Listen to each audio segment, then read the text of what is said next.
Hey guys, and welcome to the 23rd installment of Updated Builds, a series of videos where I go back over Warframes that I already made one or more videos about and I bring their builds up to date.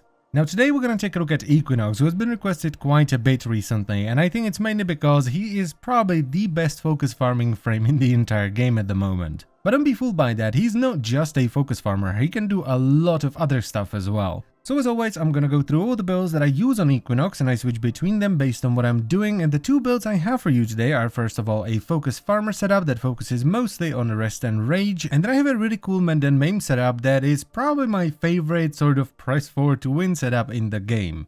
And let us start it off with the focus farmer setup. The order I'm using here is energy siphon because there is honestly nothing worse than running out of energy mid pickup, and this will basically sustain you throughout the entire mission, assuming you will pick up an energy orb here and there. However, if you are running with the Xenodic Focus School, you can run either Steel Charge for more melee damage or even Corrosive Projection to strip away some of the enemy armor. Then I'm running Rush in the Exile slot, which is really good for this kind of setup because you want to move around really fast, and with Rush you get 1.49 sprint speed, which is really fast. And yes, I'm actually running Vitality on this setup, even though we're going to be crowd controlling most of the enemies, and this is because of the new enemy spawning. You're most likely going to be running this on a Darrow, and as you progress through the mission, you will see more Bombards and Eximus units. And if you derp out and accidentally aggro an Eximus Bombard, he will one-shot you if you don't have any kind of defense. Now after that, I'm using Overextended Stretch and Augur Reach for as much range as possible, so the initial cast of Rest and Rage covers a decently sized area, but also because you're using Calm and Frenzy, which augments Rest and Rage to where if you kill an enemy that's affected by either Rest or Rage, it will spread the effect to nearby enemies. And this augment is affected by range, so the more range you have, the more effective the augment is.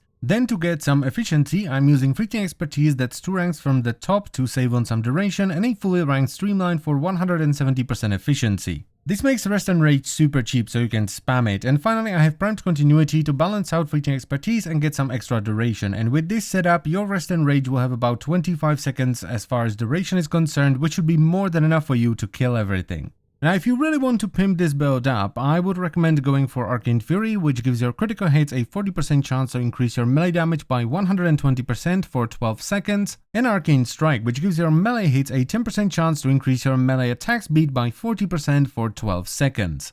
Now there's no doubt that this is the best and most reliable focus farming setup in the entire game, however it's not gonna work on its own. You're gonna need a decent melee weapon as well. People generally go for either whips or polearms, both of which have a lot of range on their slide attacks.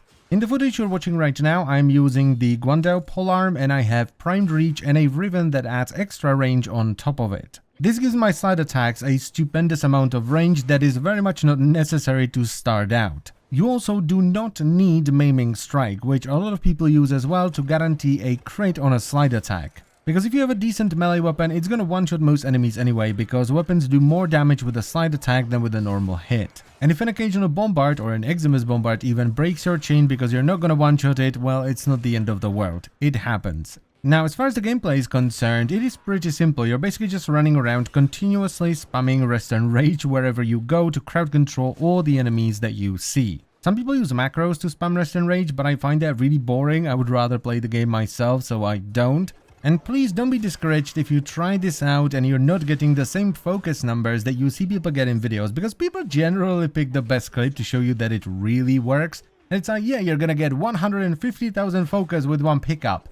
If you have an affinity booster and it's a double affinity weekend and the focus pickup spawned in a good place, so there was a room full of enemies and none of the enemies turned around to, yeah, you're probably gonna get like 20k at best. Can you get mad amounts of focus with a single pickup? Yeah, you very much can, but most of the time you're just gonna get an average amount of focus, and sometimes you're gonna balls it up and you're gonna get like 5k at best. Especially when you're first starting out and you're learning it, the first couple of missions are gonna be somewhat meh, because you, for example, don't know that you should cast Rest and Rage on every single door because there are probably enemies behind it. So yeah, if you really want to farm focus this way, just stick to it, and as time goes on, you're gonna get faster and more confident, and you're gonna get more and more focus with each pickup. Moving on to the Maim setup. Now this one is running Corrosive Projection mainly because Maim will disable your energy siphon, so you're not gonna get any energy from it, but it's also pretty good, especially versus the Grenier and the Corrupted. For the follow-up explosion you can do with Maim by reactivating it once you stacked some damage by damaging enemies in its range. I'm then using Vitality once again because I just hate squishy frames, so I wanted to add some health. I have Overextended and Cunning Drift for a ton of range, and this will allow you to cover the majority of something like Hydron and even Io on Jupiter. Then to balance out Overextended, I'm using Ogre Secrets, Intensify and Power Drift. I did not want to go with either Transient Fortitude or Blind Rage because that would significantly increase the drain, which with this setup is at 0.88 energy per second, which is achieved by having a streamline and a fully ranked fleeting expertise. And finally, this is probably the most important mod on this setup, we have energy conversion, which doesn't work that well on a lot of setups, but it's fantastic for this one because it gives you 50% bonus power strength to your next ability after you pick up an energy orb. And this allows us to cast Menden Maim with slightly under 200% power strength, which is more than enough.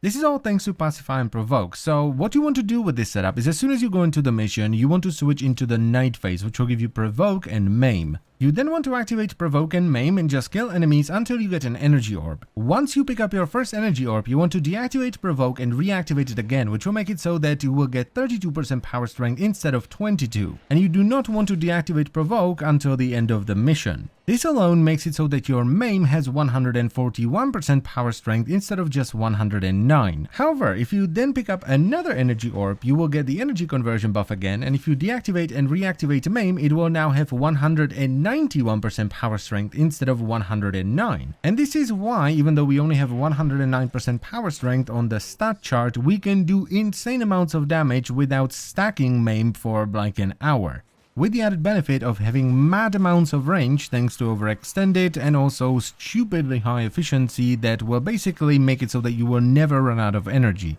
This setup is far more active than something like a Spore Siren or a Quaking Banshee, which is probably why I like it more than those two setups, because you do have to run around and do damage to the enemies to stack Maim so you can then reactivate it and unleash a mad amount of damage onto the enemies. But it absolutely trashes things like Hydron, especially if you're a bit smart and you bring a Syndicate weapon in your main hand, because when the Syndicate effect goes off, it will stack a ton of damage for your Maim. This setup is so much fun, I love it so much for so many different reasons. The interaction between energy conversion and Provoke and then energy conversion and Maim is really cool. It's kind of a press forward to Warframe, but it still maintains that frantic combat that I love about Warframe. And last but definitely not least, its effectiveness is very much up to you, the player. If you do it wrong, you're not gonna get a lot of damage out of it. And that is what makes it super satisfying when you do it right and you see that massive explosion that wipes out an entire map. So I would definitely recommend you check this setup out, because this is probably my favorite like mad AoE kind of setup in the game right now. And I can't really think of any arcanes that would enhance this setup too much, so you probably want to go with something defensive because you don't, for example, need Arcane Energize thanks to all the efficiency. And that's pretty much it for the builds. Now, if you would like to try some of these out, but you're not quite sure how to set up the forma yet, the best way to do it, in my opinion, is to simply put on all the mods, and if they don't fit, look for the one with the highest capacity drain that's shared between all your builds, forma for that, and do that until all the mods fit. And I thank you very much for watching. As always, guys, I hope you've enjoyed the video and it was helpful, and I will see you next time. Bye bye.